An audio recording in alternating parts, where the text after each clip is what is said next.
முஸ்லீம் வீட்லலாம் பிரியாணி மட்டும் ஃபேமஸ் இல்லை, இந்த மட்டன் தால்ச்சாவும் ரொம்ப ஃபேமஸ். எங்கள் வீட்டிலலாம் 2 வாரத்துக்கு ஒரு வாட்டி கண்டிப்பாக இந்த மட்டன் தால்ச்சா வச்சுருவோம். நல்லா சுட சுட நெய் சாதத்தில் இந்த மட்டன் தால்ச்சா ஊற்றி சாப்பிட அவ்வளோ சூப்பராக இருக்கும். அது செய்ய 1 கப் அளவுக்கு துவரம்பருப்பு, 1/2 கப் அளவுக்கு கடலைப்பருப்பு எடுத்துக்கோங்க. 100 கிராம் மட்டன் எலும்பு எடுத்துக்கலாம்.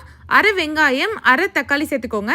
1 பச்சை மிளகாய், 1 ஸ்பூன் இஞ்சி பூண்டு பேஸ்ட், 1/2 ஸ்பூன் மஞ்சத்தூள், 1 ஸ்பூன் அளவுக்கு உப்பு, மட்டன் முழுகிற அளவுக்கு தண்ணி சேர்த்து நல்லா மிக்ஸ் பண்ணிவிட்டு மூடி போட்டு 6 விசில் வச்சு எடுத்துக்கோங்க. பருப்பு நல்லா வெந்துருச்சு. இப்போ தாளிக்கிறதுக்கு 4 ஸ்பூன் எண்ணெய், 2 ஸ்பூன் நெய் சேர்த்துக்கோங்க. பட்டை வகைகள் எல்லாமே சேர்த்துக்கலாம். இப்போ 1/2 ஸ்பூன் சோம்பு, 2 வெங்காயம், 1 கொத்து கருவேப்பிலை சேர்த்து நல்லா வதக்கிக்கலாம். வெங்காயம் நல்லா வதங்கினதும் 1 ஸ்பூன் இஞ்சி பூண்டு பேஸ்ட் சேர்த்து நல்லா பச்சை வாசனை போனதும் 1/2 கைப்பிடி புதினா மல்லி, 2 பச்சை மிளகாய், 1 தக்காளி பழம் சேர்த்து நல்லா வதக்கிக்கோங்க.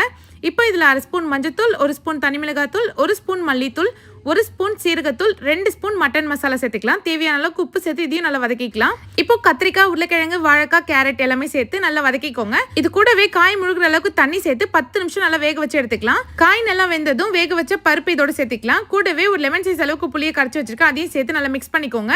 லாஸ்ட்டாக இதில் மாங்காய், கொஞ்சமாக புதினா, கொத்தமல்லி, கருவேப்பிலை காம்போடு சேர்த்து மூடி போட்டு ஒரு 5 மினிட்ஸ் வேக வச்சு இறக்குனீங்கன்னா அட்டகாசமான மட்டன் தால்ச்சா ரெடி. இதை சுட சுட கீ ரைஸ்க்கு சாப்பிட்டு பாருங்கள், டேஸ்ட் அல்டிமேட்டாக இருக்கும்.